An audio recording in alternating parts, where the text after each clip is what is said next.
Good afternoon, everyone. Okay, it is 2:15 or 2 o'clock. We can act like we've had a couple of cups of coffee and some lunch. Good afternoon, everyone. Well, I'm so excited that you are able to join us in person, and to those of us that are watching or on air, we're appreciating your presence as well. I'm Dr. Nicol Turner Lee. I'm a senior fellow in governance studies and the director of the Center for Technology Innovation. And I'm excited for a couple of reasons to do this panel in particular. One, because this panel has of great significance to me as a Black woman who works in the space of AI and tech. And it gives us an opportunity to really talk about, I think, some of the culturally efficacious issues that technologists of color actually care about during this conversation. So I urge each and every one of you that are here with us in person and those of you online to write down questions. The other reason I'm excited about it, in addition to having some of my favorite people here with us today, is that it also gives me an opportunity to talk a little bit about our upcoming AI Equity Lab. This has been a project that has been near and dear to my heart for several reasons. First and foremost, I've been working in tech. I know I don't look over 15, but for 30 years. In fact, I have a book coming out in the spring, finally, on the U.S. digital divide, entitled Digitally Invisible: How the Internet is Creating the New Underclass. And as a sociologist, this intersectionality between race, place, social justice, technology has intrigued me, because I've seen in various iterations of technology, whether it's broadband technology to now AI, these erasures of communities, particularly vulnerable populations in which I live. And that erasure has implications. Not only is it pretty much prompted by power dynamics that exist in terms of who's developing the technology and who's on the receiving end of the subject of the technology, but as implications as we look forward to how people have agency in these new technological ecosystems. So whether you are, in my book, a young man that lives in a rural part of the South that does not have agency over their technology and therefore is unable to get jobs, to whether or not you are part of a systems data, an AI systems data, that actually limits your opportunity to be seen as part of a pre-screening hiring tool. It's important to have this conversation. So in the first part of this, I'm actually going to give a presentation about the Equity Lab before I invite up our panelists. Gives you an opportunity for many of you who follow me on LinkedIn or have been following work at Brookings to kind of know what I'm talking about. Like my mama would say, make some sense, girlfriend, and let people know what you're talking about. I've laid out a presentation to actually delve into that. And then once that presentation is done, I'm going to invite up our panelists for today, who are going to have a really robust conversation on how we actually create more equity within this space.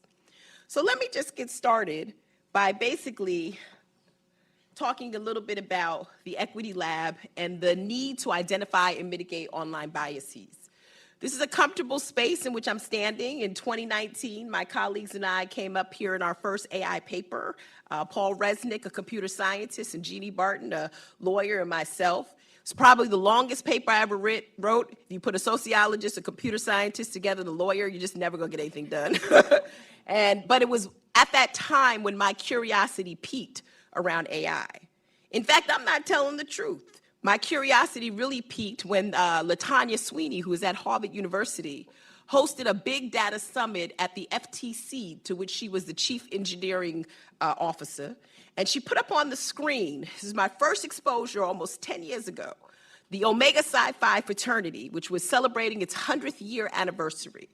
And she told everybody in the audience to look very carefully at that screen.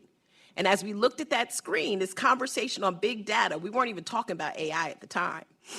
Ads that said, get your arrest record for free, the highest interest credit card offerings, popped up along that 100th anniversary centennial celebration website. That was the first time that I ever delved into not only how big data could be manipulated and exploitative of communities of color, but it was shocking, because what it suggested is that we had a technology that was basically percolating under the surface and was going to have large-scale ramifications going forward. What does that mean?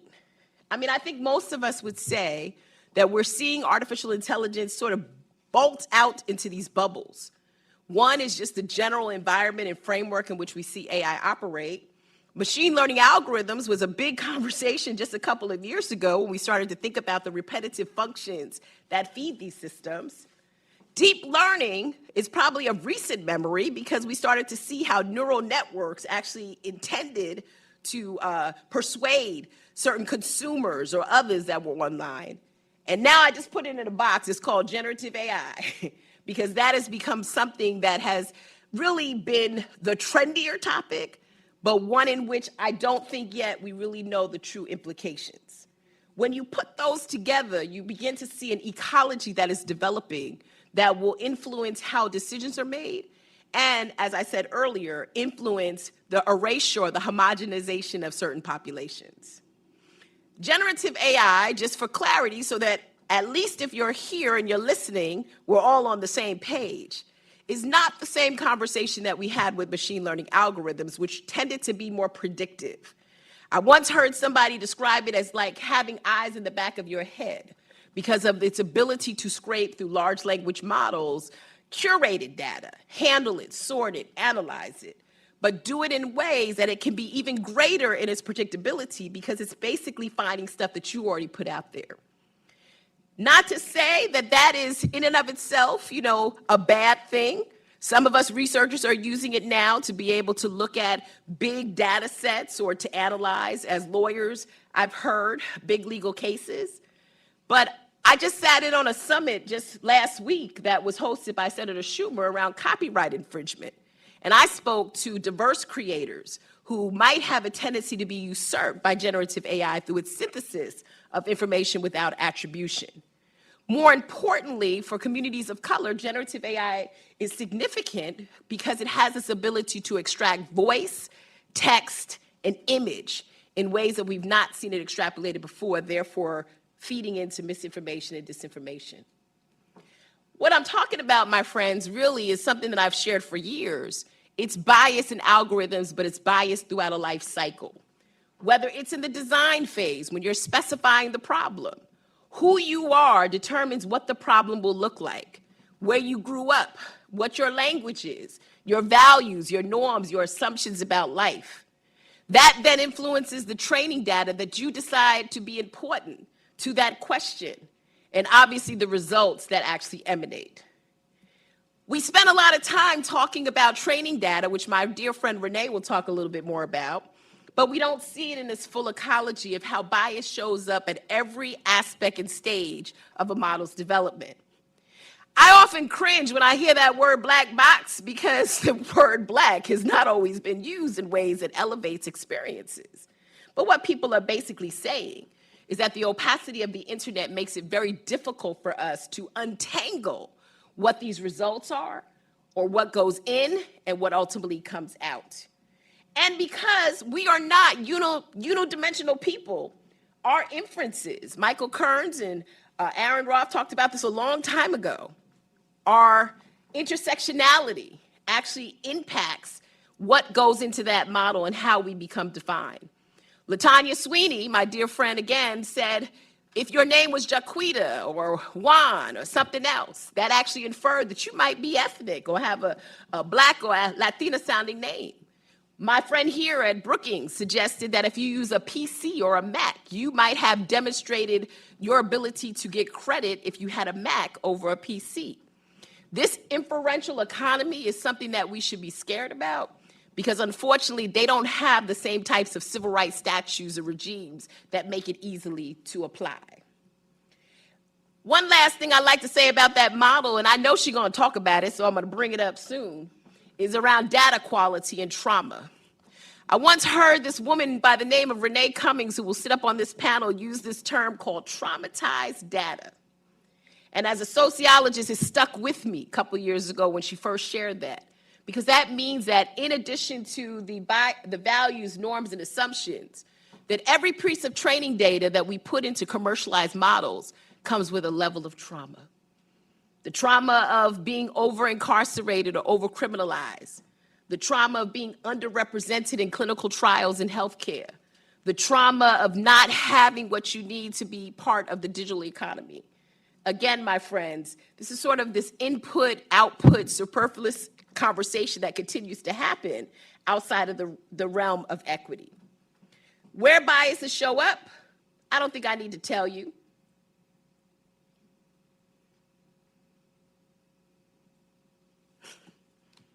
Everywhere.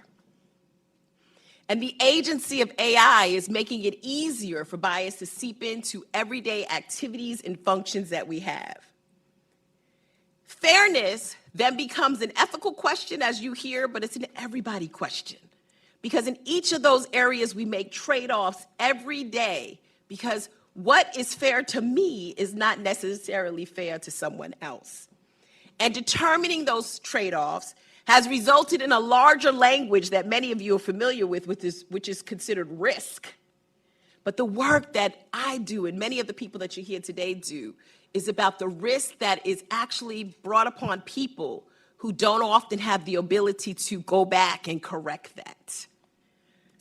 Let me tell you about a couple of people, and then I will soon sit down. This is Portia Woodruff. Police Department in Detroit picked her up because they used a 2015 photo to make a match to someone who had recently committed a crime. It wasn't her, and she was arrested in front of her children. She's suing the city of Detroit right now for the misidentification under facial recognition. But again, she was getting her kids ready for school. They knocked on her door, and they said, "This must be you," and it wasn't. Why? Because facial recognition technology still has challenges identifying people of darker skin complexion with particular photo quality. And if you've ever seen a convenience store CCTV camera footage, it's very grainy.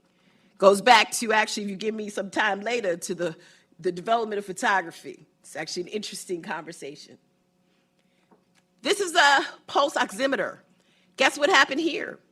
We recently found out that if your complexion, again, was darker skin, that the pulse oximeter was not going to read your oxygen levels or may give you a correct reading, but unfortunately, it would not tell you if there were other use cases because the melanin in the skin color of African Americans or Black Americans interferes with the technology.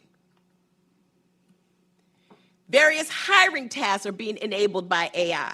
Pre-screening, skills testing, and interviewing.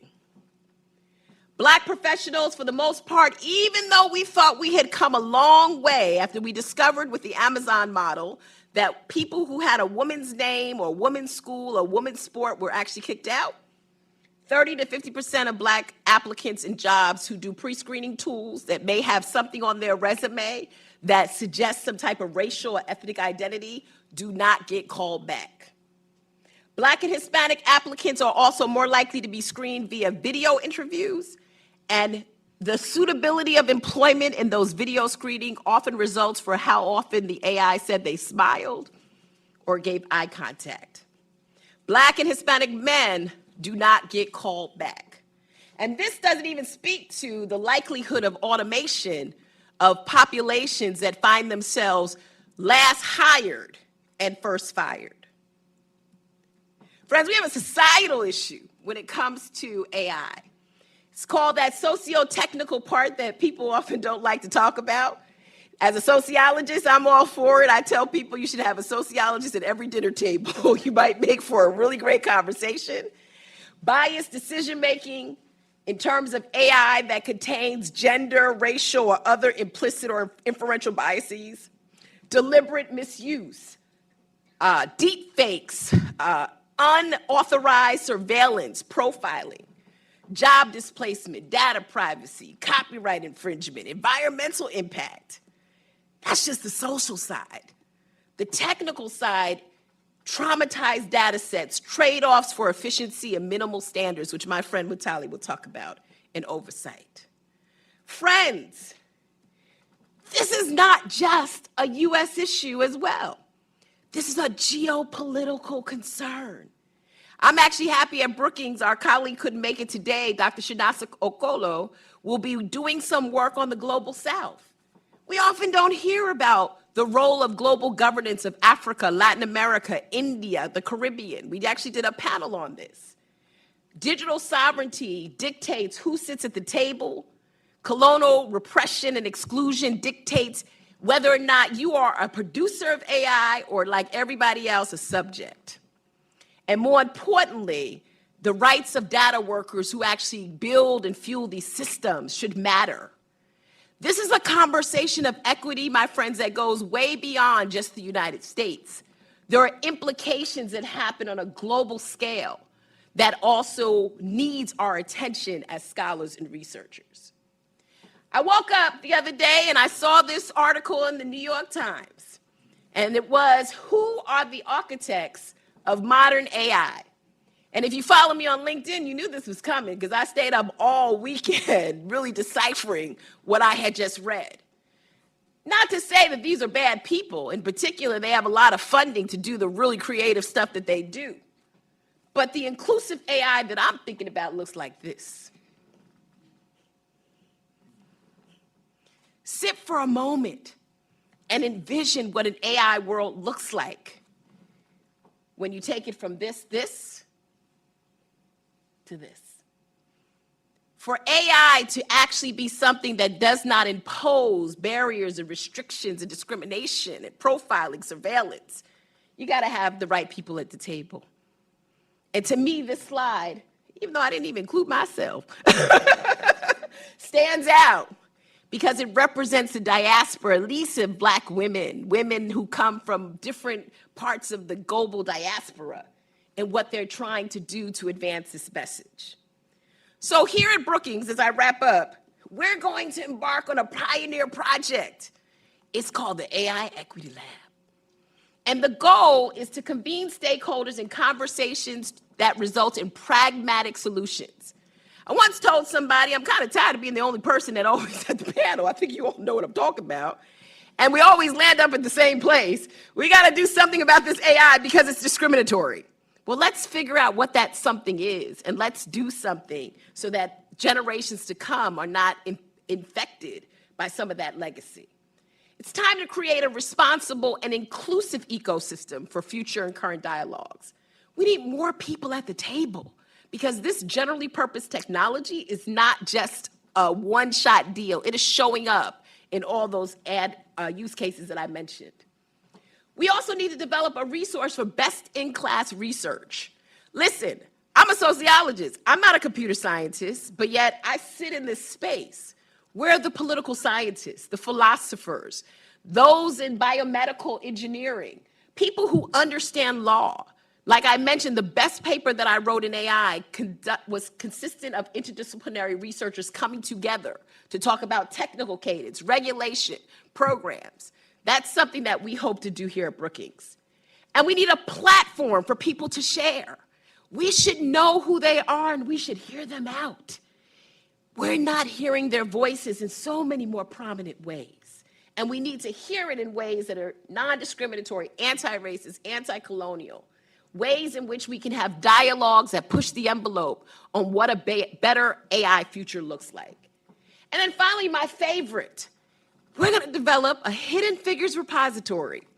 I don't know about you, but when the story of Katherine Johnson came out in 2016, I didn't know that there was a Black woman that sat behind the version of space missions that saved many people's lives.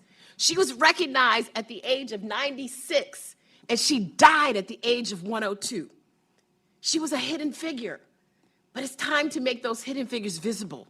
We can't wait for people who are part of this inclusive economy to be recognized after the technology is done and baked and submitted.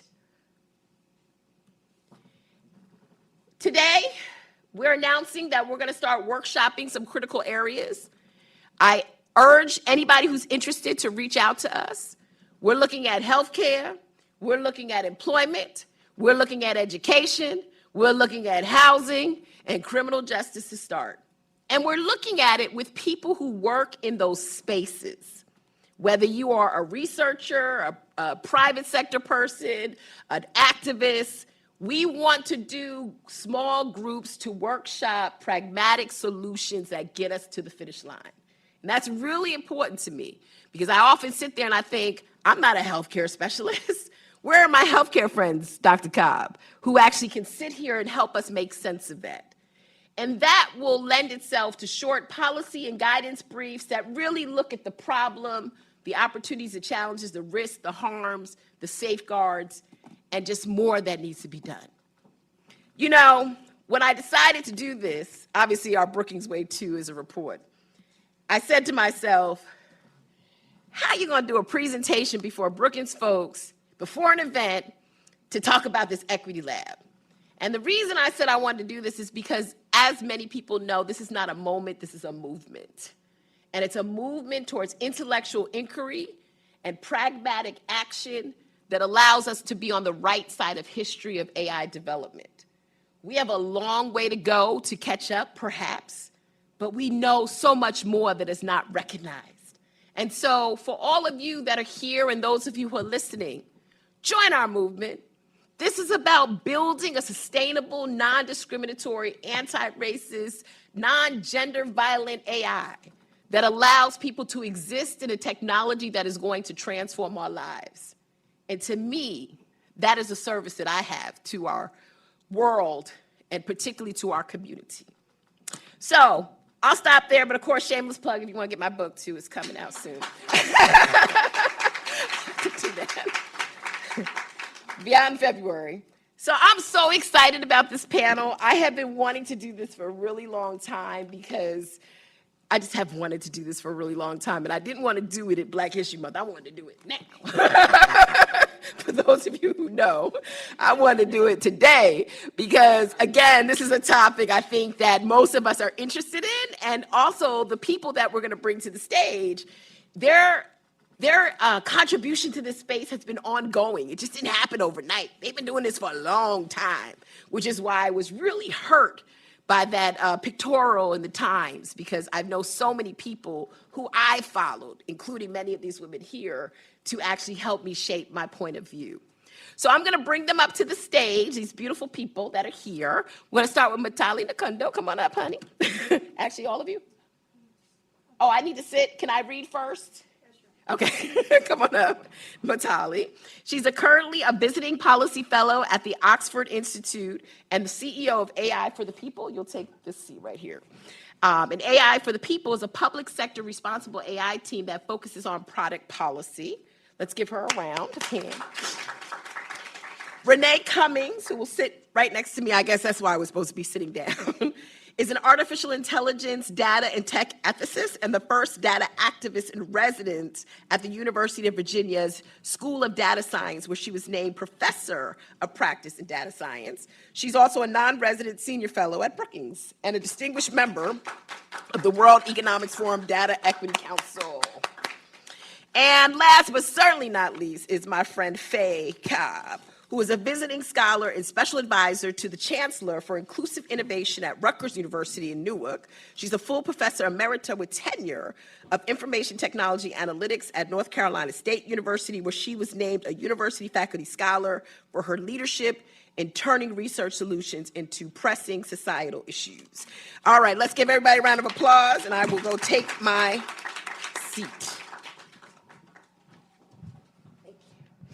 All right, ladies, so you saw me. You all know me. I was short of a tear a minute ago, but I managed to hold it back. Let's talk a little bit about this issue of AI equity. Let's just start there, right, in terms of why we're having this conversation. Let me start with you, Renee. I'll just go down. That was my first question. Go ahead. Yeah. Well, thank you so very much, and thank you for having me. It is certainly an honor and a pleasure, and of course, to be on stage with this just immaculate team of intelligence. So when we think about AI equity, I come from the space always of justice, because equity and fairness are critical to justice. I also come from the place of being trauma-informed. So justice-oriented and trauma-informed, because what we continue to see in the space of artificial intelligence would be challenges along the lines of equity. Equity not only in criminal justice and in healthcare and the ways in which money is being invested, but equity also in the ways in which individuals are being treated. Equity also, for me, goes to that question of a democracy and decision-making and data. Because when we're thinking about the data we're using, when we're thinking about those data sets, we've got to really understand that equity is a real-time response to correct many of the challenges that we continue to see in our data set. Those challenges that discriminate, those challenges that stereotype, those challenges that are now denying particular groups access to resources, access to opportunities, and just access to designing and developing, for me, legacies of success, legacies that are sustainable and, of course, resilient. Yes, thank you for that. Matali, what about you? What is equity comes to mind when you think equity? I think for me, I'm always thinking about product design and product processes. And for much of my career, I've sat at tables where these technologies are being developed, conceived, and not so much marketed, but certainly thinking about what happens when we put the products into the wild. And inclusivity, if you don't have an inclusive mindset, even at the design stage, as Nicole was saying, how are we defining whether a camera works for us or whether we're going to get a job or whether whatever the technology is?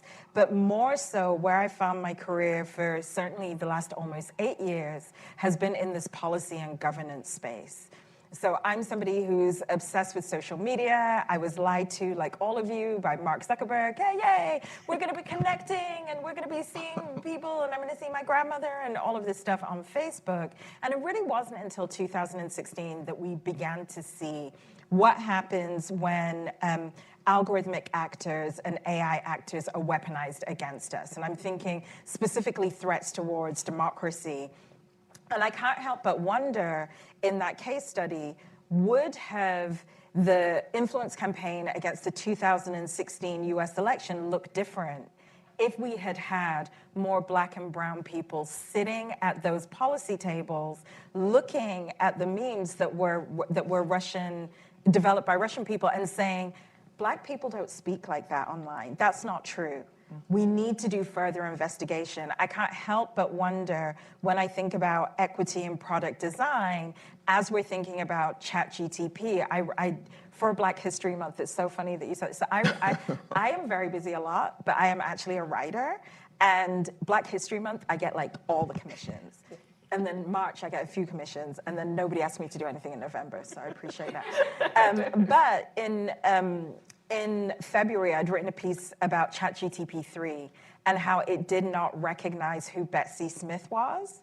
And for people that don't know music history, Betsy Smith was Beyonce before she was Beyonce. This was the first person ever to become a pop star in the United States, and the first person to ever get a record deal. And so if we look at the careers of people like Tina Turner and Beyonce, they're actually anchored in this Black woman in the 1930s. When I asked ChatGTP 3 what her influence in music was, it gave me a Wikipedia profile. What I was asking about was the power and agency of Black women and how that was going to show up in a large language model. And what I got back to me is that Black women within large language models don't have power and agency. So when I think about AI equity, I'm often thinking about how can we make better products, faster products? How can they service more freely? How can we construct worlds that include all of us? And going back to the New York Times article this weekend, how can we still, in almost 2024, be developing that type of record? Because the New York Times is the newspaper of record. Those are the people that are going to go down in history of defining this moment, and it's patently inaccurate. Yeah, thank you for that. Yeah. Faye. Yeah, equity, right? So what's left to say? I think for me, I come from the technology perspective, so my background is in engineering. And so for me, I see this really as a tech issue, right? So that's how I was informed and educated about it. But I tell you, where it really began to hit home for me was actually in the lived experience. And I think that's where I have a lot of problems with the inequities that do exist. And so as a university professor, I would see things amongst my college students, one of which happened to be in a healthcare scenario, and telling students, well, let's just go out and use a search engine, and certainly we can find the images and the information that you need, right? Wrong. And so beginning to see that the results of search engine when I say, go find Black women in computer science. Or specifically, go and find women that look like me. I think that was the assignment. And when I get the results back, and this is published work that I published. It's published, you can find it out there. And you can't say that the student was not educated. She was an MD. So she was highly educated with an MBA. And so when she couldn't find me, I said, well, is there something wrong with you? You didn't understand the assignment? And then you begin to understand it's actually the technology that didn't understand the assignment, right? And so beginning to see those types of things. Now, you know, I've had experience at a federal agency, right? And seeing who gets to decide what equity looks like. When you really break down the portfolio of funded projects, and when there are fewer and fewer that look like me and you and other diverse populations, but are assigned to address diverse populations without having the lived experience, because you can have that life cycle that you talked about, but the interpretation of the results, I've seen it. I've seen it. And just as one clue, I will say, when I have a student that I've said, please go find me all of the students that graduated from XYZ universities across the state of North Carolina. And when you get an empty set, how you interpreted that versus how I saw that has different meaning. And so that kind of equity in interpreting the results for decision making and for the lived experience, I think, is what we're talking about, and that's how I got involved. Also from a data quality issue. Right, that's right. Yeah. Well, we'll come back to data quality because I'll go back to Renee, and I love this. It is this, I was just in a conversation around interpretable, explainable AI, and it's dawned on me, it's like equity in AI. Everything I'm talking about is about equity in AI. Renee, I want to come back to you because your interpretation of AI is often in this criminal justice perspective. And I'd like to, for all of the ladies, sort of go through the area which you find yourself living when it comes to AI. Criminal justice. Why can't we get it right, knowing that we have data that is reflective often of disparate impact and treatment of people of color? And what does that do, going back to Faye's question, when it comes to results or how we're even building these models? Certainly, and thank you for that question.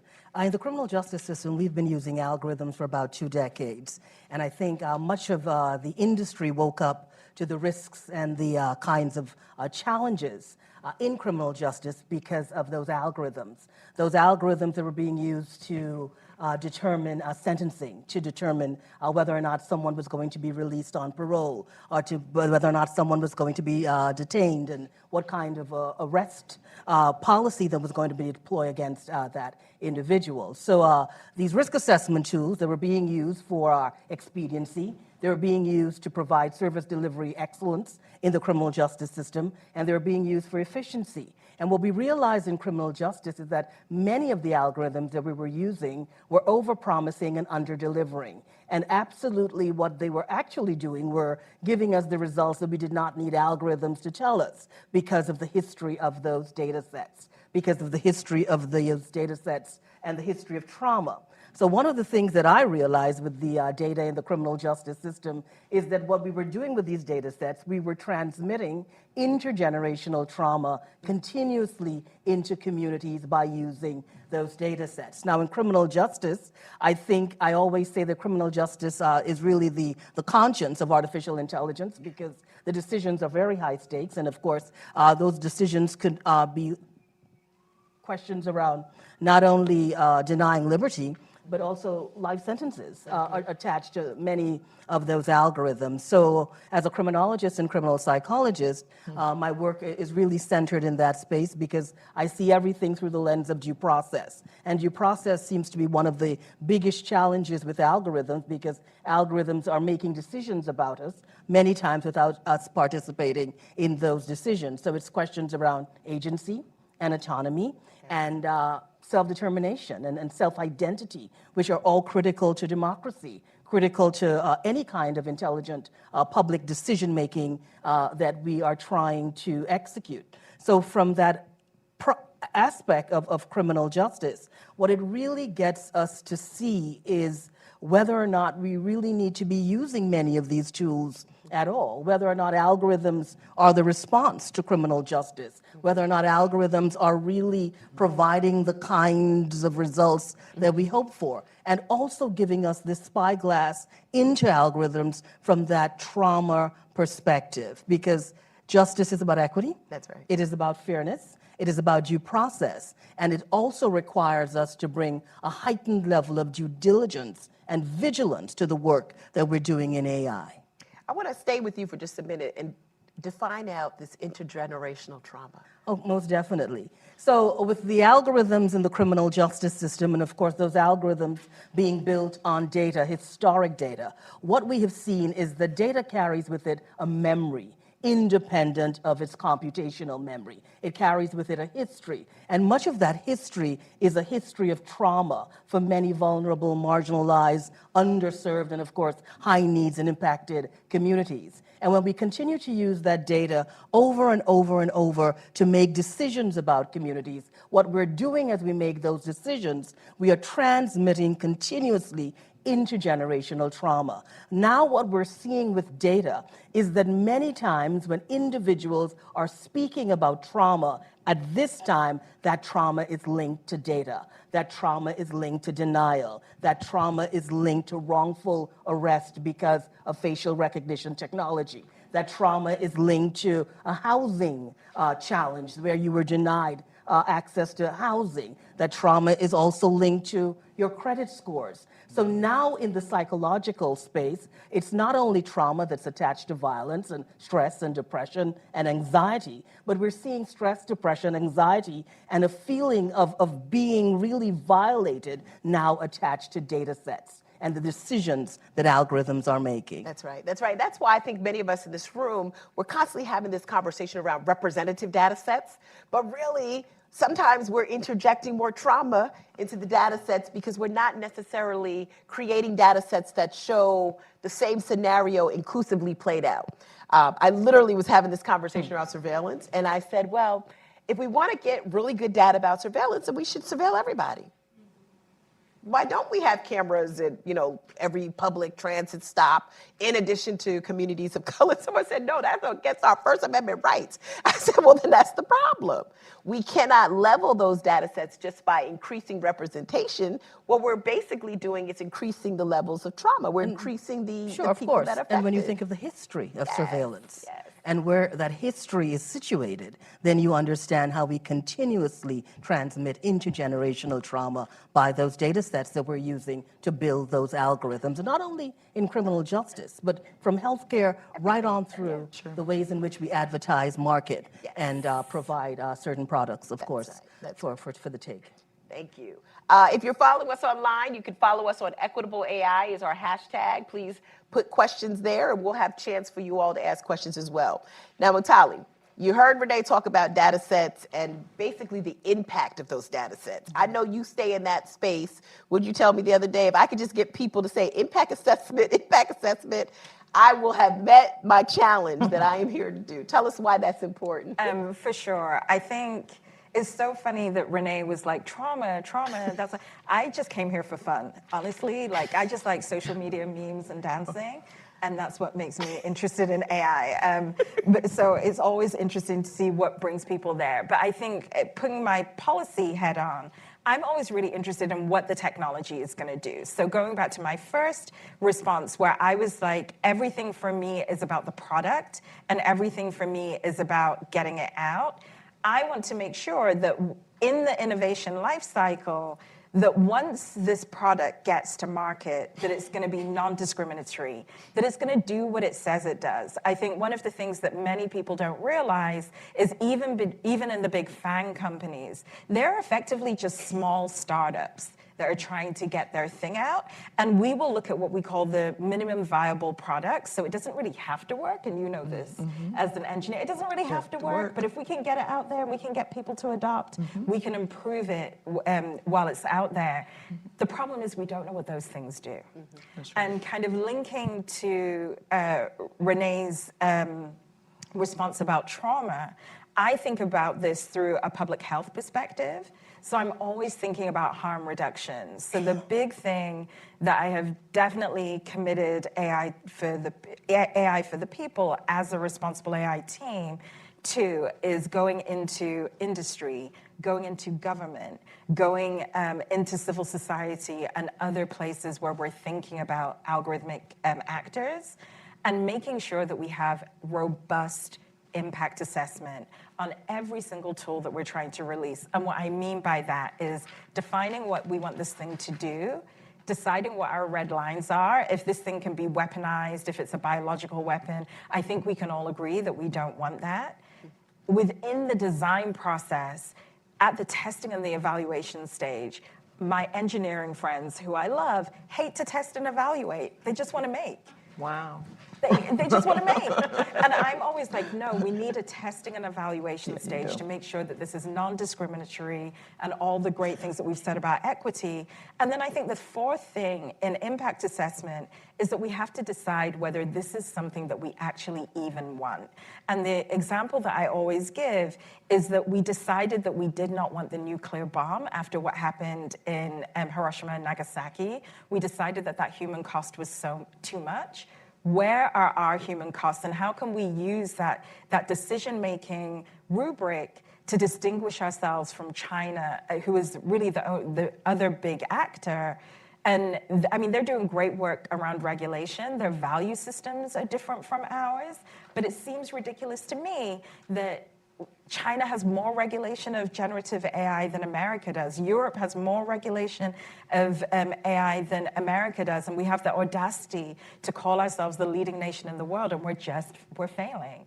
So I'm always thinking about how can we make bigger, better, faster, safer AI products, and then how can we get them into people's hands? And different part of the response, I'm not going to give it because it will be too long, but I'm practicing within actually the healthcare space, and that's one of the places that we're thinking about how AI can potentially be used for good. I can speak about that afterwards. But I want to stay on that for just a moment in terms of the impact assessment. So we've seen more impact assessments that come later, right? When things go awry, then we come in and we put out impact and audits and all this Because other it's stuff. usually very reactive. I know, right? I'm like, how do we change that has so to- impact statements become part of the iterative process of development? It has to be pre-market. And I know that I'm in a capitalist system. I know that I'm in Brookings, whatever. I'm here. You invited me. Don't ask me back. But I'm a big person for denying market access, because if the thing doesn't work, it doesn't work. Yes. If the thing isn't safe, it isn't safe. We would never, ever, in a medicine or drugs scenario, put something out if it's going to kill people. Sorry if you take Ozempic. I don't know what you people are doing. Don't do it. But, we're not going to do that. And I think that going back to this public health harm reduction framing, that's where I would love us to go. Right.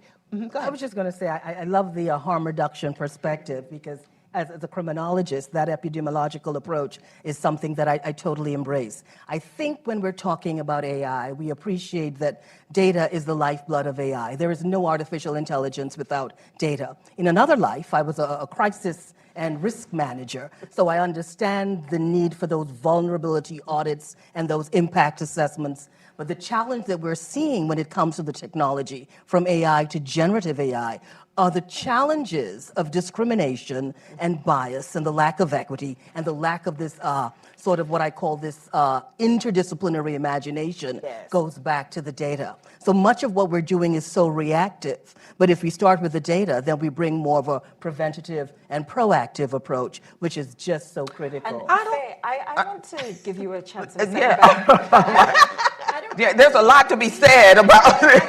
I don't actually necessarily agree that it needs to go back to the data. I think that the horse is out of the gate. I think that there are different ways of interpreting data, and there are different ways of weighting data and creating products based on that. That would, for me as a product person, that's how I'm thinking about it. Yeah. I would love to think how you're thinking about it as an engineer. Yeah, so I'm thinking, particularly in the space of public health, instead of harm reduction, is do no harm. That part. How about that? It's do no harm, especially from a healthcare perspective. Secondly, I think by the time the data is out, the horse is out of the door. I think that we really do need to think about what are we doing to train engineers, social scientists, political scientists, computer scientists. Right. This is no one discipline's field, first of all.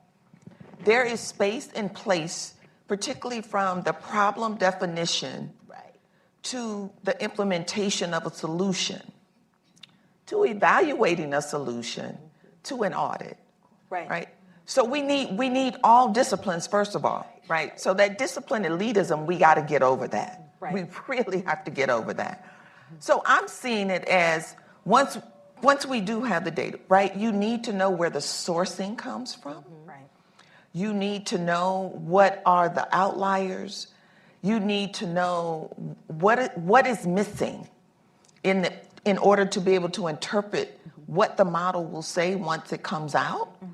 But I also think what is important, it is really important, I think, in this space when we're talking about equity, to really, and I keep going back to this, and I think this was one of the questions you and I had talked about. This is all, I'm hearing all about big data, big data, big data, big data. You know, there's something called small data. Yes. Right, and at that intersection between big data results and small data understanding, that's where the complexity lies.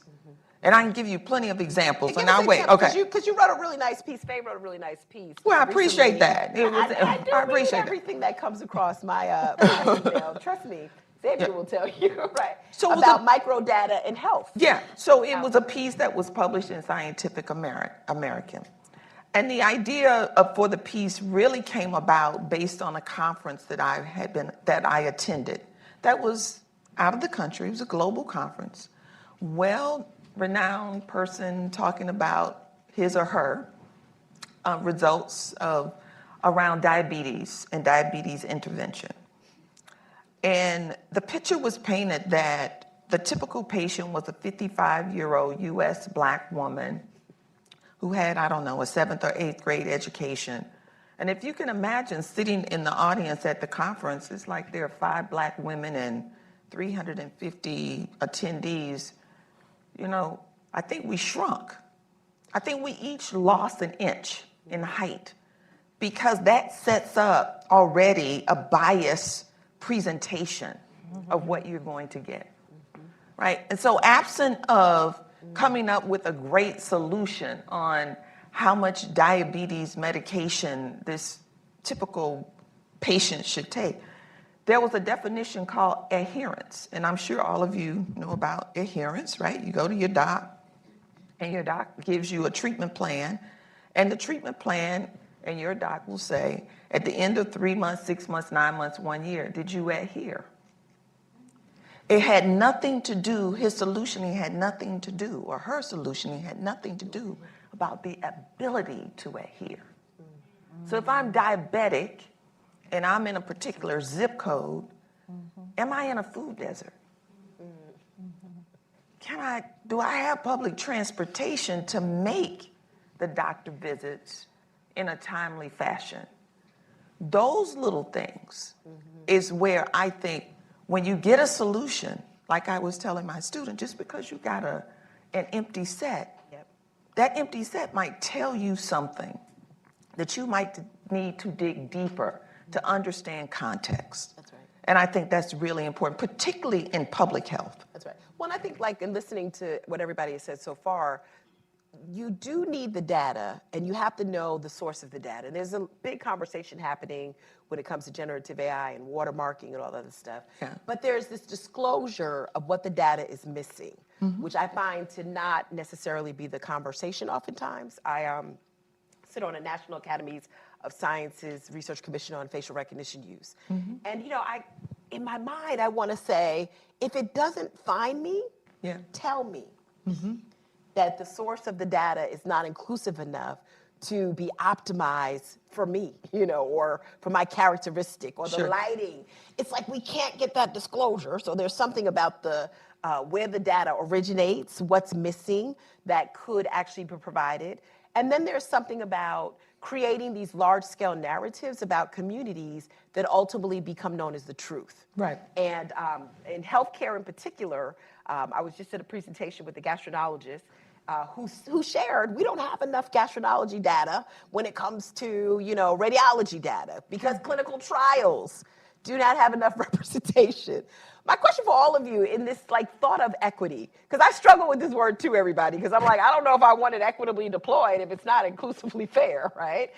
Should we be saying more AI equity? Well, what does that mean? Because we're just going to bring it to more people and it's going to replicate the same systemic harms. Mm-hmm. How do you sort of rationalize a couple of things? The lack of representation at the table to sort of have these aha moments in better design, inclusive design. And then two, how you alert the people who are the subjects of the technology to some of these insufficiencies so that they don't experience the same type of harm. So 2 big questions. I know you all can handle it. The first one is, how do you reconcile people not being at the table to actually bring awareness to these things that we're talking about today? Okay. Sure. Go ahead. Go ahead and then. Well, I will say this. From the perspective of someone who teaches big data ethics to master's students at the University of Virginia, what I try to do is ensure is that we bring that ethical vigilance to anyone who's going to be at the table. The responsibility for me is just not those who are at the table, but the responsibility is very societal. I think it really comes to the question of AI literacy. It comes to the question of the ways in which we're upskilling people in real time. And it also comes back to our data scientists, because so many of the decisions that are being made at this moment, high stakes decisions, are being made by data scientists. Right, hold on a second. How many of you in here are data scientists? Just raise your hand. Just one. Okay. Well, nice to meet you. Nice to meet you. We'll be taking your name at the end of this, right? I know, that's three. I People, said yeah. three. 2, okay. Okay, see? Lovely to meet you. Love you. So it really, for me, Yeah. for data science students, is really for them to stretch their imagination as data scientists. Yeah. And I do that with building this perspective of an interdisciplinary imagination that's required to do this work. And also heightened consciousness that speaks to due diligence, that speaks to duty of care, that speaks to bringing that ethical vigilance that's required. Mm-hmm. So that's when it comes to who's at the table. Because we can never choose who's going to be at the table, but we just want to ensure that if anyone gets a seat, they know what to do. Right. And that's like a behavioral change, Most right? definitely. It's a behavioral and change. Thinking. It's like cognitive behavioral therapy that we do in psychology. It is so required at this moment. Yes. Yeah, just to get that part together. And your other question was? Well, Faye, do you want to jump on this one first? Because we'll come back? so having taught this as well, right? So my perspective is you have to give young people a real world experience. You have to lift it out of a textbook. And that's what I did, right? But I think part of the issue here is that there's the data science acumen, and then there's the context subject matter, right? Yes. So I would never, in my classes, so to just give you an example, we worked on manufacturing problems, we worked in education, we worked in hiring, we worked in healthcare, we worked in public service. That meant my students needed to have that content for the subject matter, for the domain knowledge. Right. You cannot give a solution, you should not give a solution based on a technical output without understanding the domain knowledge. That's right. It's just totally, the student that would fail in my class would be that student. That's if right. you did that. And you taught at HBCU too, correct? Yeah, PWIs. All over. PWIs. Yeah. Right? And the thing about, you mix them up. You put all of the majors together and you work it. Everyone works together. Yes. And to that point, as somebody that has a career being a domain area expert on many product teams, I would disagree slightly. I would want the data scientists to be data scientists, and then I would want the engineers to be engineers. But I would want this domain area expert. But beyond that, we keep speaking about disciplines. One of the things that I found myself saying over the last 2 years is that an attack on Black studies is also an attack on my work. And it's not because I am an African American scholar, it's not because I am doing that work specifically, but when you do work that is grounded in racial equity, my particular kind of sweet spot is looking at Black populations both here in the United States and globally. But if books are being banned in Florida, then that means I can't hire anybody from Florida because the books were banned and I don't know what they were learning. If, you know, like I just need you to have a basic education. So that's one piece. We have to look at our education systems coming up. But beyond that, we also then have to really think about in this interdisciplinary space, not just the classical subjects, but I love that you wrote with a legal scholar. Yeah. I typically I've written with actually sociologists. Yeah, we're the best to write with. We don't give you a lot of all trouble. into the writing. Sociologists are always looking to get published, so get in with them. But with computer scientists, and then myself, who is a practitioner, and now with the work that I'm doing at Oxford, it's been really interesting to be in some of those labs and just see literally that we will go around the university. On one of the papers I'm working on, I'm working with a classical English scholar because we're looking at natural language processing. Yeah. And I'm specifically interested in the catch words that make people learn, like that engage people, because we're looking for a social media intervention. And I really couldn't do that work if this English scholar wasn't on the team, and that's not my expertise. Yeah, you need a domain person. Yeah, you do. You need it, but I want to point out something here. When we're talking about teaching the students, right, and we're talking about higher education, keep in mind, higher education is not set up for the dynamics that AI brings. Right. AI doesn't sit in engineering. Right. AI doesn't sit in computer science. AI doesn't sit in data science.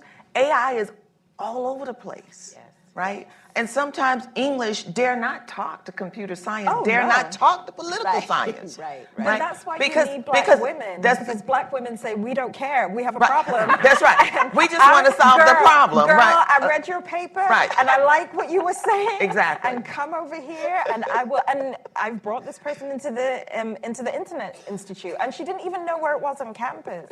And I was like, girl, I just got off the plane from New York and found you. You didn't know, like, you live in Oxford. You didn't know, but we have to do that kind of weaving work. Always. And Always. AI equity isn't going to occur if we're not having that type of weaving. So if you're looking at your lab, or if you're looking at your problem and everybody looks like you, thinks like you, you're going to come up with a really terrible problem. Yeah. That's right. That's right. There's no solution. No, I was just No going to say, solution. this is where I put the plug in for UVA School of Data Science, because it really lifts up that value space, and it really brings that interdisciplinary thinking into data science, because I think we have this really dynamic, inclusive, and equitable group of scholars now working in the data science space and really trying to give our data scientists that broad interdisciplinary perspective of what data science looks like, because it doesn't look like data science, it doesn't look like computer science, That's right. and many times it doesn't look like us.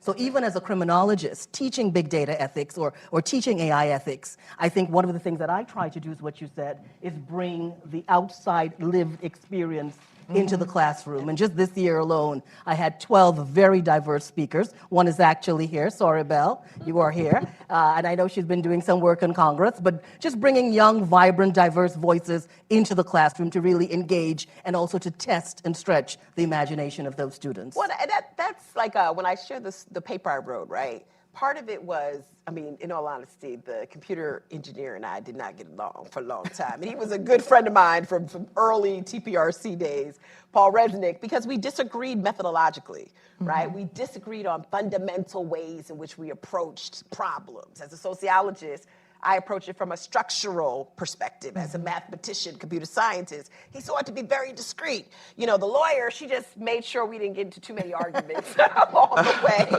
and tried to make it all good. But she came with a philosophy, right? to my second question, what sometimes gets me is that we've been talking about these issues, and particularly among scholars that are not the people that I shared on the screen, who happen to also be big tech investors and luminaries in terms of financing their initiatives.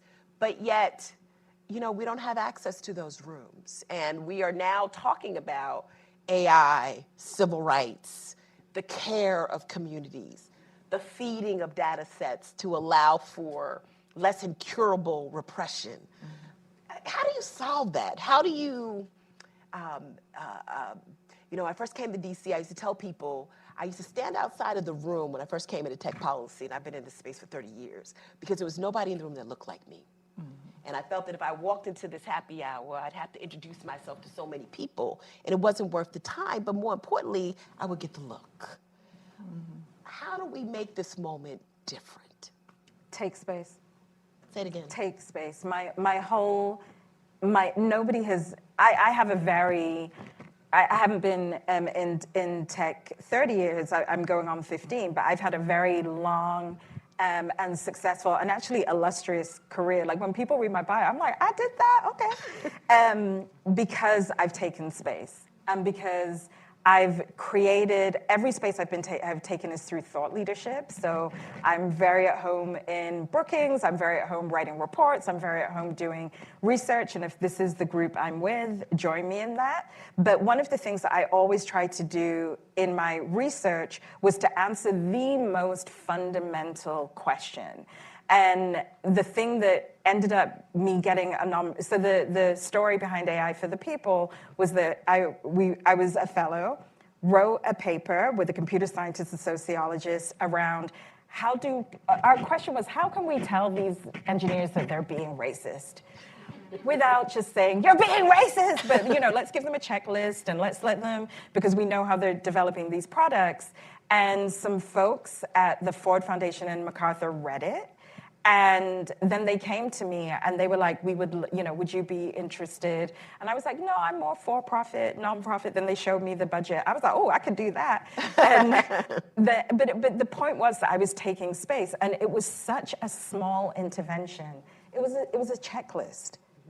It was a checklist. And then when I realized that people did not have that knowledge, building out, going to your point around subject area experts and then really advocating for practitioners. Like all of these conversations are dominated by people that don't build products, don't know how to build a product. We need people in this conversation with that sensibility. And then once you take space, it is my belief that you make space. So AI for the People cannot just be somewhere that I work. Yes. It has to be a place that can help build the bench. It has to be a place that is educated into. So I'm very famous for chasing around professors and being like, do you have students? Do you have students? Because we can provide them with opportunities. And then once you have made space, consolidate. And that's why we came to DC. That's why we were looking at federal policy. It never occurred to me in 2017 that I would be on a team for the first Black woman in US history to introduce an AI bill. All I knew was that we were writing a bill. So when the history came behind it, all of us, I then had the thought leadership, I had the funding, I had the legacy, and I'm very unmovable. Like, people don't like me because I come and say what I mean to say. But who's gonna check me, boo? For all of those people? Because I was here before you and I'll be here after you. So you're all gonna be mad. But the point was that if I hadn't taken space in the beginning, then I couldn't make space for other people. But I want to point out the bill that Mutala, and that's where we met, is the bill that was just reintroduced for the third time from Congresswoman Yvette Clarke on the Algorithmic Accountability Act, which was introduced back in 2019. As a messaging bill. As the first time. As a messaging bill. Before people started talking about AI, another hidden figure that we'll talk about. As a messaging bill, we were knocking on doors asking people if they knew what an algorithm was. In 2019. Yeah, I think you take space for sure. But there was an ethos that I had in my lab at NC State. And that ethos for students was, if you cannot pull someone up, That's it. don't come here. That's it. I don't care how smart you are. I don't care how many algorithms you've written, how many computer science courses you've taken, because it was an environment that could be conducive for all that were there, right? And it included all types of students, even students that were disabled. And so even an English student, which was very interesting, because nothing went out of the lab unless the English grad student read it. Right? You have to know, right, your strengths. But I think part of this responsibility of taking up space, I think it's also important a collaboration for those that are in the space. Yes. So Nicole, you and I, let's put it out there. You and I met, what, 25 years ago or something? I was going to say a long time ago. Okay. Come on, Faye, I'm trying to be 25. I know. 23 years ago. But when we were talking about digital divides, right, in a city platform. Yes. And what is very interesting to me in this space is who gets credit. Yes. Yes. Who gets cited? It's almost like Hamilton, if you've ever seen that play. It's like history is written by who lives, who dies, who tells your story. And I just don't see, honestly, and I've been in this space for a long time. And as I've had to tell one of my dearest friends, who's a Caucasian woman, I said, it's amazing that you can sit and tell my story, and my story is validated. Right. But when I tell it, I have a problem. Yeah, yeah. And I think if we can, women on this, if we can really collaborate, join forces, cite each other, reference each other, pull some others up, especially they're young. I think there's some young sisters out there that are doing wonderful, some wonderful They women want of that color. picture. Yeah. I'd like to say, one of the things you talked about was the work at the National Academy. So I was on the Academy's consensus committee for the first study they did. They used the word racism in it. Can you imagine what we went through? And I'm trying to put it back in. Right? It's an anti-racism. It's an anti-racism in STEM and in medical environments, right? So recognizing where there are policy pieces that are being made and recommendations out there, lifting them up, but we lifting them up. Yeah. I think that is really important. It's That's right. right. And Nicole and I were on a call before this, and we were speaking about who we were going to cite, like for the Congressional Black Caucus. And me and Nicole were like, we need to find all the scholars, like Black female scholars, and make sure that their work is elevated. That's right. Because you have to engineer this. If we're going to have equity, you have to engineer it. It happens on purpose. That's right. That's the goal of the Hidden Figures piece. Outside of my husband saying, do you ever stay home? I said, no. Do you ever sleep? No, not really. Do you ever do it? No. And I said, we need to find more hidden figures, because I know people are out there doing this work. And that's like one of the goals that I have, is to use this repository to bring in political scientists and philosophers, people who actually, we're talking about voting integrity. We don't have people who work in elections sitting at the table with folks. We're talking about criminal justice. Renee is as worn out as I am in terms of showing up on every criminal justice panel. The key thing is to elevate voices, right? So that people can be known for testifying, for panels, for articles, for citations. Yeah. We're at that stage in the maturation of AI. Sure, and I think I would say, for me, whatever space you enter, you carry everyone with you. Yes. So one of the things that I do always is I call your names. Yes. I know all the scholars, right? So I call your names wherever I go, and I always ensure that whoever is listening understands it does not begin here, or it did not begin with that New York Times article, or it did not begin with what was on the cover of Time magazine. It began a long time ago, and I think it's so important. I think for me in the tech space, I always said, I always say as well, I just invited myself to the party, and then I created my own invitation list, and I start inviting people into the space. But I think it's also about respect. It's also about celebrating. It's also about, of course, acknowledging the extraordinary intelligence that is Black women in AI, the kind of interdisciplinary imagination that we have, and also understanding, I think, Black women in AI have actually stretched the imagination of AI in ways that we did not and have not yet imagined. And it's also about understanding legacies, which is so very important for me. And one of the things that I love about this technology is the extraordinary things that this technology can do, from just the products to the policy, the ways in which we can transform, reimagine, reinvent, and the ways in which we can bring sustainable and more resilient approaches to the ways in which we exist. But my other challenge is the ways in which this technology could deny and erase legacies, and why we need to pay particular attention to questions around access, opportunities, and resources. And this question of algorithmic decision-making, and the fact that in real time, an algorithm has the ability to make a decision about all of us without us participating in that decision. That's why we need regulation. Yeah, I mean, that was my last question. Yeah. That's my last question. I mean, We need guardrails. well, we do need guardrails, and I'd like to, we're going to come to Q&A, right? And just on your last point, I just testified around the relationship between AI and the digital divide. And I don't think we spend enough time there. When people do not have access, they can't take advantage of these products and services we're talking about. And more important, their data is not counted, or if it's counted, it's not counted in ways that are creating the type of entrepreneurism or ideation that could actually happen. That's a whole nother area. I'm trying to pull myself back. See, the thing that everybody forgot to include in terms of Black women in particular is we need rest too. We need that respite to actually think about these issues. And to all of my friends, Latina friends, Asian American friends, women of other cultures, you all are part of this conversation too. We just start with the Black women first. And then we're going to work down the aisle. And white people my Black too. men, we're all a part of the conversation. And white people too. Well, yes, we're going to talk about them too. But my goal is, the Equity Lab is about inspiring unheard voices. Yeah.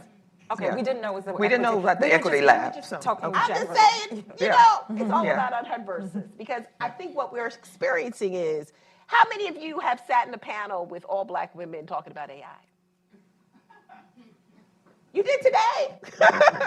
We haven't seen enough of that, right? And I think we just need to see different cultural efficacies show up in these conversations of governance and practice and technical cadence. So just put your seatbelt on. I'm really excited about having more conversations that include just different voices that we don't often hear from. Doesn't mean that we're not showing up in those spaces, but maybe we got to create our own say space. we don't exist. Right, exactly. So I want to end up with this question before we go to Q&A. We have the White House Executive Order on AI. Yes. We had the National Blueprint on AI, which is more rights-based, led by a Black woman, Alondra Nelson. We have the AI Act in the EU. We have different bills, probably about, my staff, 15 to 20 bills that are out there on AI accountability. Where are we going to land up with regulation? I'll just go down the line, and then we're going to open up to Q&A. Oh my God, on regulation? Yes. If I knew that, I wouldn't be sitting here.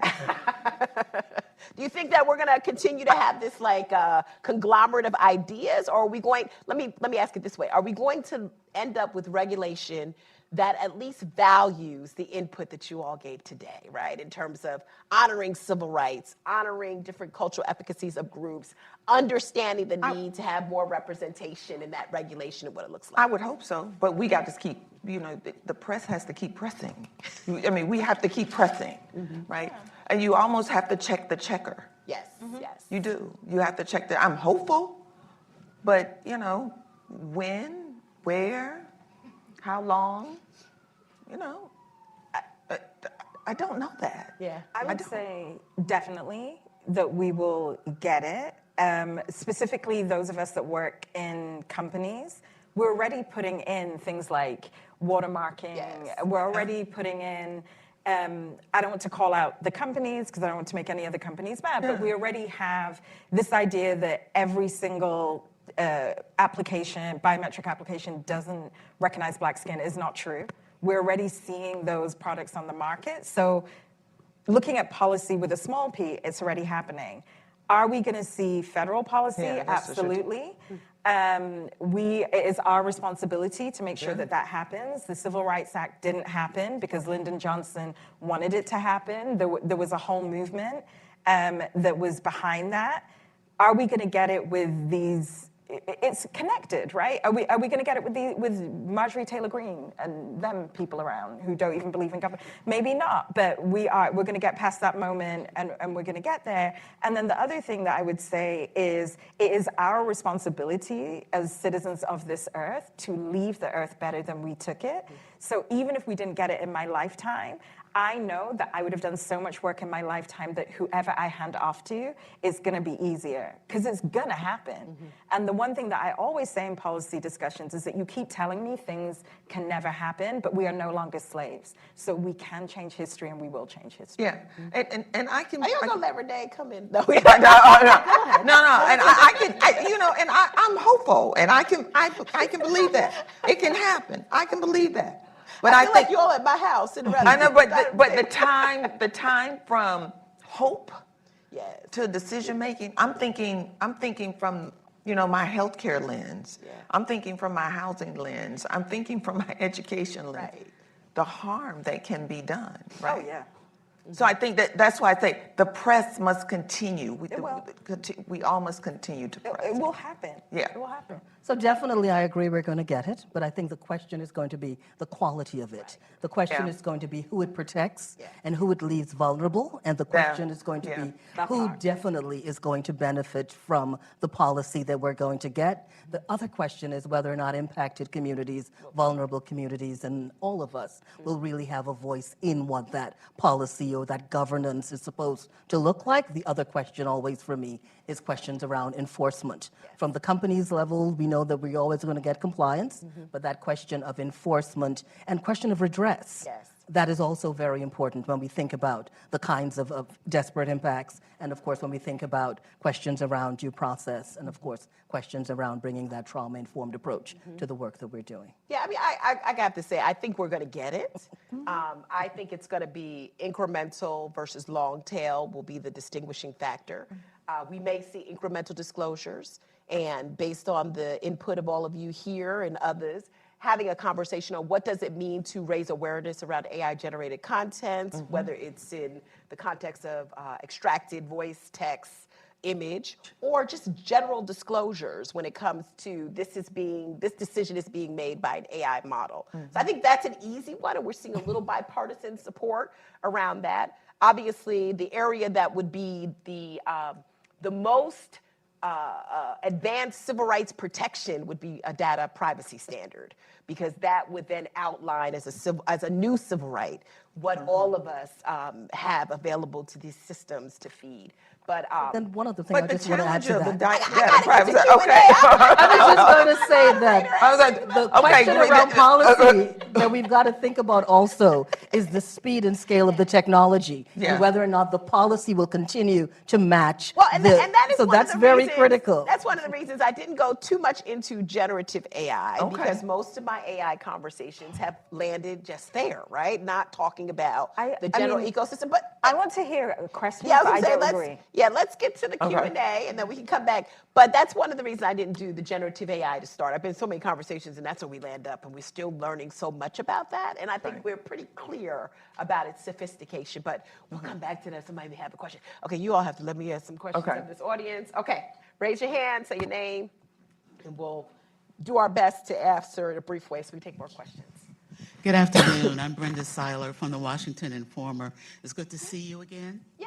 And thank you for convening this panel. Thank you. A couple of things that, and by the way, I have covered the executive order You did. and coded bias You did. I saw for it. our newspaper.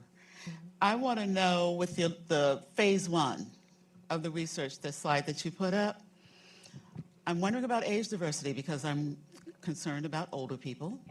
That comes from my background in working 2 stints at AARP. And there are some perceptions and a lot of misperceptions about older people and their acumen for technology. Some do need help, but some are ready. And I think that's going to be very impactful when it comes to voting. Yes. Right? And then after this panel, I have my own personal hidden figure story for you that goes back 50 years. Oh, wow. Share that with me after. In terms of phase one of the workshop groups that I discussed, they will take into consideration discipline, sector, age. We're not necessarily looking for people who have been in AI for 20 years. We're looking for people who just can speak the acumen of those particular verticals and come with some expertise. So, In terms of older people understanding. yes, Not practicing. right. Understanding the impact. Yeah, that is a very underdeveloped area in this space, unfortunately. There is now a greater movement, and you all can chime in on disability justice, Yes. the use of AI when it comes to older people. And what's so interesting when we talk about language and we talk about these narratives, they're often intersected with like healthcare, right? They're like going to the natural thing of where we think, quote unquote, older people are, but older people are actually dispersed around all of those areas when we think about it. So that's something in particular that I'm sensitive to, and that we're hoping, again, in these small groups. These groups are going to be no more than 10 to allow for a lot of greater impact and some real good guidance. But definitely that's going to be considered in terms of the diversity of the participants. But to your point on ageism, particularly in the hiring process and workforce, I think that's a real key place for discussion to be had. And research. And research. There is research, right? There are 2 reports out of the national academies that talk about ageism in the workplace. Yeah. And then there is ageism, and I don't think it's from a healthcare perspective, but certainly in the workplace. And you may want to take a look at we've that. seen some cases that have come up around Yeah. that. So that it's definitely an area, particularly when you're pre-screened and those variables either show up in video or they're inferred by, the person. You used to be able to interview and not have to necessarily show up for the interview in person. Now you send a video and people can actually screen out those and then the inferential data around it. So there have been some cases, but happy to follow up with you.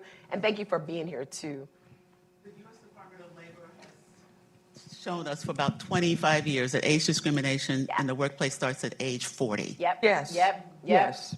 Yeah, I think we had something, am I right here, around age and the digital divide, actually. Oh, wow. Here. Let's go over to this question right here. Thank you for that question. Hi, thank you for the insights. My name is Juan Manuel. I'm the co-founder and CEO of a startup building tools to make generative AI safer. And one question I have for you is for founders like us who want to build very different kinds of companies and address some of the themes that you all have discussed, do you have specific advice on how we can operationalize that into building a company and building better products? Thank you for that. Advice. Matali, you want to start? What does your team look like? Yeah. And who are your Yeah. advisors? Yeah. It's 2 of us. It's 2 of us right now. It's me and a co-founder. Your team are going to be your biggest resource when you're this small. And I think people that are coming to development and people that are coming to startups from traditionally marginalized spaces are going to be able to look into your model and look into your technical model, but also look into your business model and bring insights that you could never have imagined. So I don't know whether that looks like an advisory thing for you. I don't know whether you're offering equity. I don't know what that looks like. Yep. But that to me seems like a really easy first step. Yeah. And it sounds like asking the question, right? Yeah. You should ask the question, who is missing? Yeah. Right. First of all, what are you solving for? Yes. That's always the first one. What are you solving for? And secondly, who's missing in your echo chamber, your ecosystem? Who's missing at every level of your organization? And who's on your cap table? Yeah. Because if you can go in and get angels or VCs who are non-traditional, they then become your advisors, and they can then hopefully push you. And I can speak to. I know I can speak to you after in terms of the cap table because there's some exciting VCs that might be able to help. Right. But thank you for that question. I think for most of us, we just want people to ask that question, to be sensitized to that, have this conversation. I know in our research, you talk about impact assessments after we talked about equity impact assessments at the beginning. At the beginning. To ask those questions, who's at the table, who's missing, what other expertise do we need here? Yeah. What might be some of the different effects that we have that come out of the model when it's contextualized. So asking those questions, if I could just get everybody to do that, I'd be so happy, right? So thank you for asking that question. I hope other people are listening out there for taking advantage of this stuff at Brookings. Sorry, Belle? Thank you. Hi, everyone. You said, Dr. Cobb, you said we need to get rid of this elitism. Discipline elitism. Discipline elitism. And that resonated with me a lot because the way I see things right now is everybody wants to hire the 1 or 2 PhDs in like AI and pay them millions of dollars. But you really don't need a PhD for everything that has to do with AI. No. So I guess my question is, how do we start building, like telling your students, here's what you should go for, giving them practical advice, because not all of us are going to go and get a PhD. Yeah, and I don't presume that everyone would go and get a PhD. Listen, I fell in. That's another conversation for another panel. Yeah, that's another panel conversation. But the way I do it for my students, right? I literally find a business pain and partner with an organization. So this is not textbook. This is a live scenario. And you put students in the scenario so that they can be live. It's almost like being a consultant. And you're a consultant for 2 semesters. And oh, by the way, you don't necessarily get to pick and choose your team members, so you simulate the work environment. You give the students the opportunity to find out what bits and pieces that they like or dislike in terms of solving for the problem. And so I think part of it is they can see from that experience where they may end up. Some have gone on to get PhDs, some have gone to medical school, some have gone to law school. Some have said, you know what, I'm out. I'm just going straight to industry. I've had enough school out of undergrad. So I think putting students in that scenario so they can see, but also they get the data science skill, but then they are also going to get that domain skill. That domain knowledge really matters. I think the only gap there is companies. I don't think companies have, even the government, they haven't come to back down to earth in, when they put their job descriptions out there, they're completely ridiculous. So I guess how do we influence them? Right. Interestingly enough, the organizations that we work for, they actually provide position descriptions in the beginning and at the end. This is one of those spaces that I think, just in closing, that we should talk about. Like, how do you get more people who are not in the traditional sciences to do this And I think work? we also have to reimagine what expert means in the realm of AI, which is so critical, and just rethink what those skills are, rethinking some of those job descriptions as well, because I think it's such a new, not being a new technology, it's an old technology, but it's a new space, and I think we've got to get a little more creative with the job descriptions. But the last thing I would also say is habits of mind are so important in this space, more so than qualifications. So for example, the thing that tipped me into the policy space was, I told you I came to technology because I like to have fun, working at a fun tech company, but then I saw on Twitter that 2 Black kids had been labeled as gorillas in a picture. And that curiosity, why were they labeled gorillas? What happened in that product team? Why is racism showing up in AI? And on and on and on and on, got me so far because I kept asking questions. You could have a PhD and not be curious, and you're not good for anybody. So there's also that part too. Right. Curiosity. There's a need definitely for curiosity, but I'm going to undergird this by saying this. Remember, this happens in higher education. Right. I was going to say, that's the next. There's a whole reason for why things happen and what you're able to do. That's a different panel. That's a different panel. Listen, Queen Star, now you know. The panelists will be up here because Catalina's give me that look. Listen, at Brookings, we do try to start on time and end on time, or at least close to ending on time. And I cannot say that I actually made us end late, but I do want to leave us with a couple of things that came out of this. Harms reduction, behavioral shifts, more seats at the table, identifying and mitigating data trauma, making space, finding ways to collaborate, and to do that for a more equitable and diverse future. I want to thank these panelists for coming and hanging out with us. You will be able to find them in the Equity Lab, find them. Generally, they're in the public domain in terms of their work. And I thank all of you for coming. Please look out for future updates on the Equity Lab. Please pay attention to Tech Tank, where we actually deal with these issues, and our Tech Tank podcast at Brookings, where we're constantly interrogating and inquiring about many of the things that we talked about today. Thank you so much for coming. And thank you. Good to